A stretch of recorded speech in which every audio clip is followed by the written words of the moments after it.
what your bank won't tell you about your money. Welcome back, and if you're new here, we're glad you found us. This is Lakeni, a space to learn about investing in Africa, building smart money habits, and growing your wealth one steady step at a time.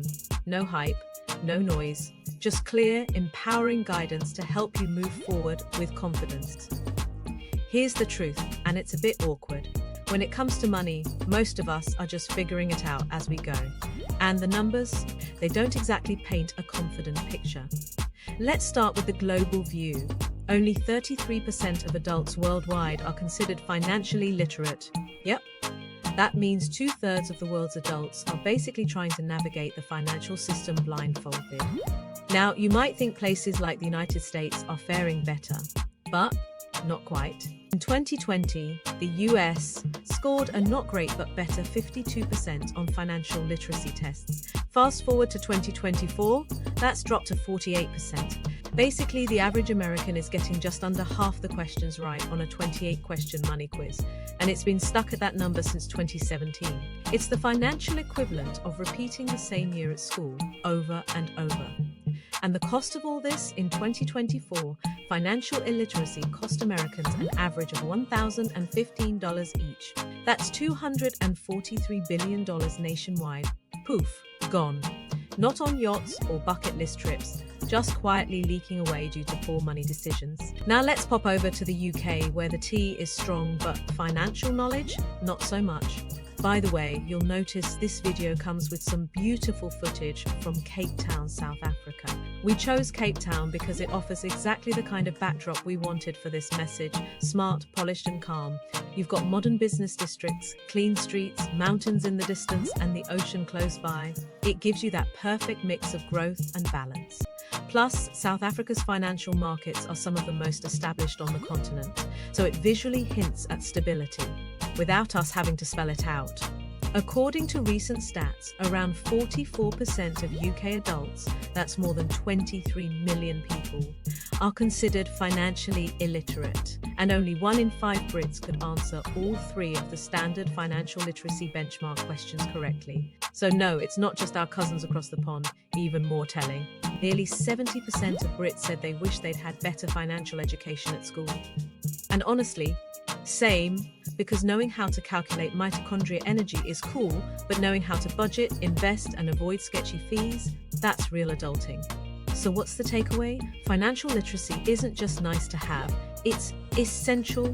And right now, millions of people in both the US and UK are making daily money decisions without the tools they need.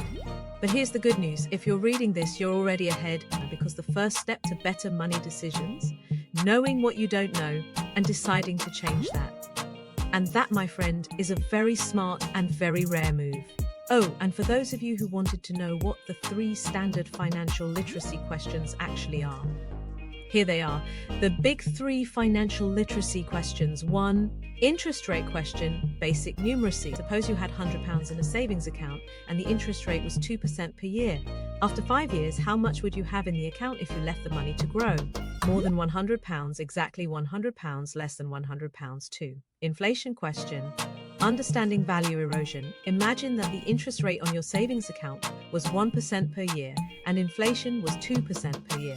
After 1 year, would you be able to buy more, exactly the same, or less than today with the money in this account? More, same, less. 3. Risk diversification question. Understanding investment risk. Is the following statement true or false? Buying shares in a single company usually provides a safer return than a stock mutual fund. Is this true or false? You can see the answers in the comments. It's not just the grown-ups who are struggling either. The kids aren't exactly cash wizards. In one survey, 68% of teens said, yes, we want a financial literacy course, but only 31% had access to one at school. Even if young people want to learn about money, the system basically says, nah, you'll figure it out after your 3rd overdraft fee. And if we zoom out and look globally, an OECD study found that 18% of students across 14 countries can't even handle the basics of financial literacy. That's 1 in 5 kids, basically being tossed into a financial jungle with a butter knife. Not exactly setting them up for success, is it? When it comes to making financial decisions, the real cost isn't just the sticker price you see. There's always a hidden fee lurking underneath, the kind life forgets to mention. Maybe it's the opportunity cost, spending on something shiny today and missing out on what that money could have grown into tomorrow. That £400 designer bag you had to have, give it a few years invested properly, and it could have been £600 building your future. Then there are the quiet fees and charges, maintenance fees, transaction fees, hidden penalties, tiny termites eating away at your savings without you even noticing. And let's not ignore the emotional cost. A bad financial decision doesn't just hurt your bank account, it steals your peace of mind, wrecks your sleep, and sneaks into your thoughts when you least need the extra stress. In fact, in 2022, the average cost of financial ignorance was $1,819 per person. Not pocket change, it's a nice vacation. Completely gone without even getting a souvenir. And a big reason for that? Education. Sadly, most schools still don't teach you how to balance a budget, invest wisely, or even understand what a credit card contract actually says. They'll teach you that the mitochondria is the powerhouse of the cell, which is cool, don't get me wrong, but somehow skip the part where compound interest can either rescue your future or wreck it.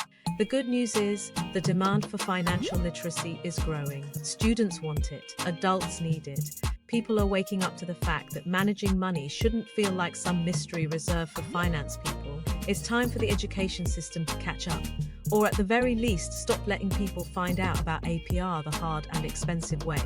The point is simple: better financial literacy means better financial choices. When you understand the hidden costs behind your money decisions, you can protect your future, lower your stress, and make moves you'll actually be proud of later. And if you're looking for simple, safe ways to grow your savings without needing to decode Wall Street jargon, money market funds might just be your new best friend. If you're curious about building wealth with real opportunities like investing in Africa's money markets, stick around, you're definitely in the right place. And hey, if you're up for it, why not test your money smarts? Take the Lakeni Financial Literacy Reader Quiz and see how you score.